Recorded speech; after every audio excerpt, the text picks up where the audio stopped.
पूजा पाठ, कर्मकांड, ज्योतिष सीखने एवं सनातन धर्म से संबंधित वास्तु शास्त्र, जंत्र मंत्र, तंत्र, शास्त्रोक्त ज्ञान प्राप्त करने के लिए जुड़े हमारे इस चैनल से।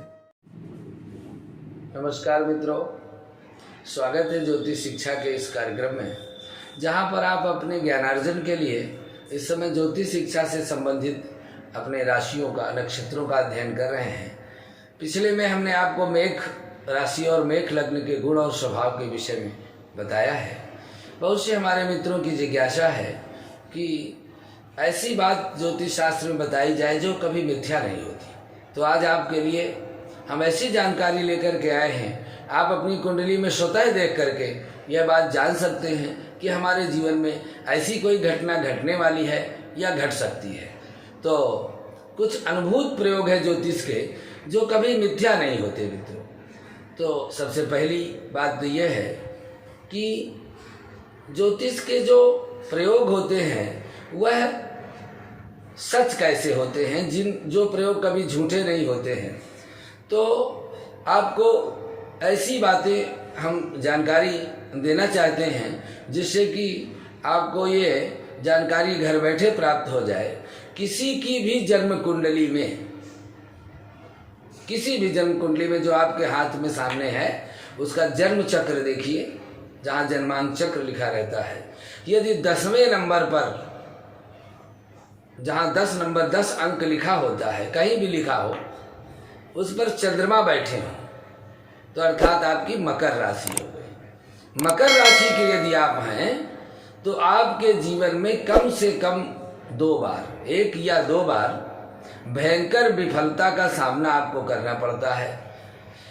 और यह अपराध इतना भयंकर होगा आपके द्वारा कि आप जनता में मुंह दिखाने लायक नहीं रहेंगे। ऐसा अनुभव में आया है।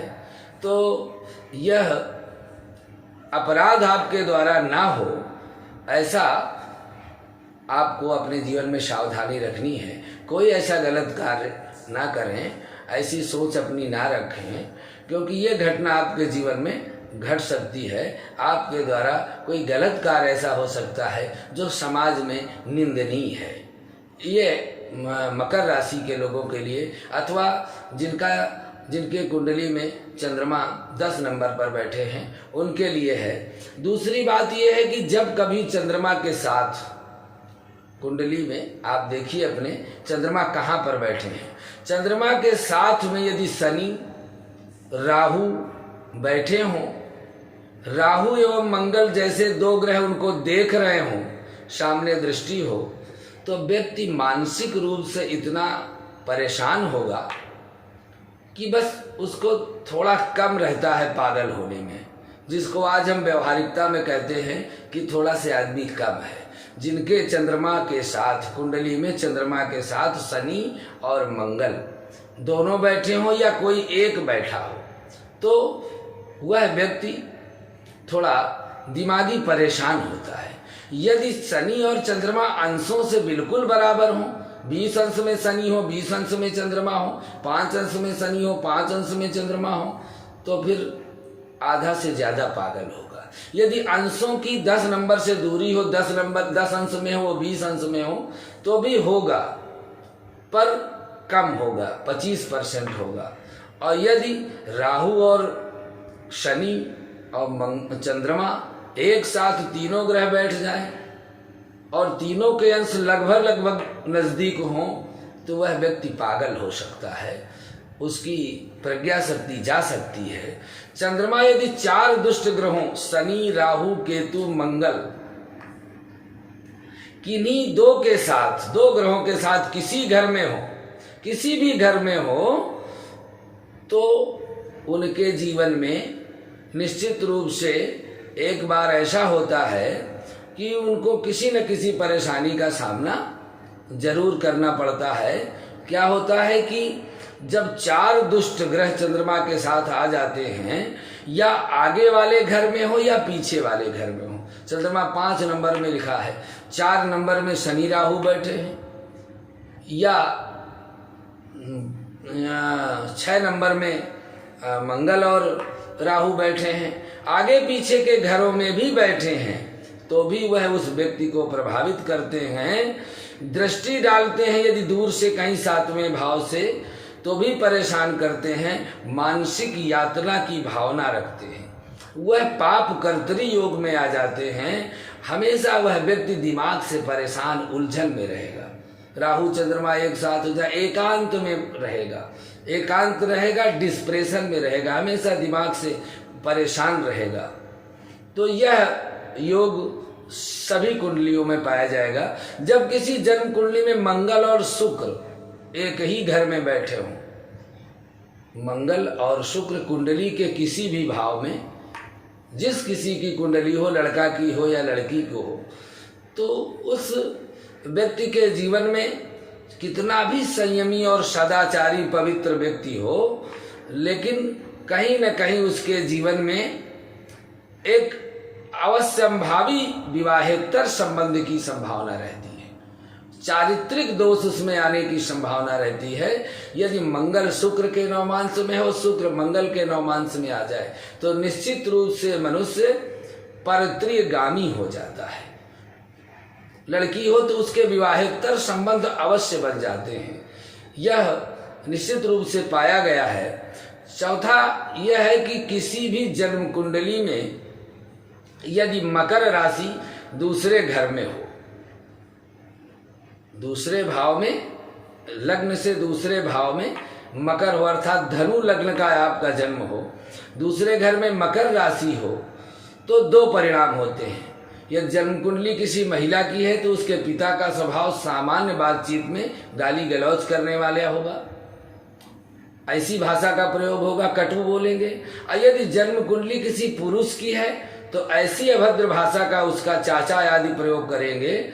और दूसरा परिणाम यह है कि वह व्यक्ति पढ़ने में प्रथम श्रेणी का विद्यार्थी होगा। यदि धनु लग्न का जन्म है, दूसरे भाव में मंगल है, तो यह चीजें उसके जीवन में अवश्य होंगी। यदि लड़की है तो उसके पिताजी वाणी से असभ्य होंगे, लड़का है तो उसके चाचा वाणी से असभ्य होंगे। लेकिन वह लड़की हो या लड़का हो, एक नंबर का विद्यार्थी अपने जीवन में होगा। पांचवा अनुभूत क्या है कि शनि जब तुला लग्न में बैठे हो, तुला लग्न 7 नंबर की लग्न हो, शनि लग्न में बैठे हो, तो वह व्यक्ति निश्चित रूप से विद्वान होगा, न्यायप्रिय होगा, ईमानदार होगा और सदाचारी होगा तथा प्रथम श्रेणी का विद्यार्थी होगा। यदि उच्च का शनि है, यदि साधारण शनि है, गुरु की राशि में मीन में बैठा है या कुंभ में बैठा है, तो भी वह विद्यार्थी अच्छा होगा, न्यायप्रिय होगा, ज्ञानी होगा, सदाचारी होगा और झूठ और भौरेब से दूर रहेगा।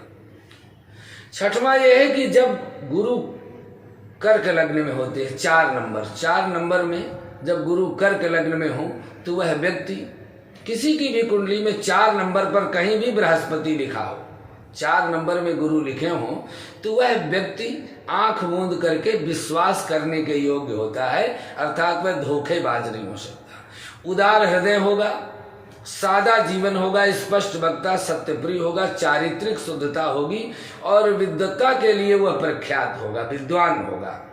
यही परिणाम तब भी होते हैं जब गुरु 5वें या 9वें घर में भी बैठे हों 4 नंबर पर, तो यह प्रबल योग होगा।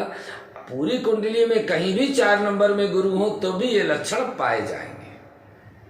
7वां यह है कि जब किसी लग्न में, किसी भी राशि में मंगल हो, किसी भी लग्न में और किसी भी राशि में मंगल लग्न में स्थित हो, अर्थात 1 नंबर में मेष में, या लग्न कोई भी हो, 5 लिखा हो, 8 लिखा हो, 9 लिखा हो, लग्न में यदि मंगल स्थित है तो व्यक्ति क्रोधी अवश्य होगा, इसमें कोई संदेह नहीं है।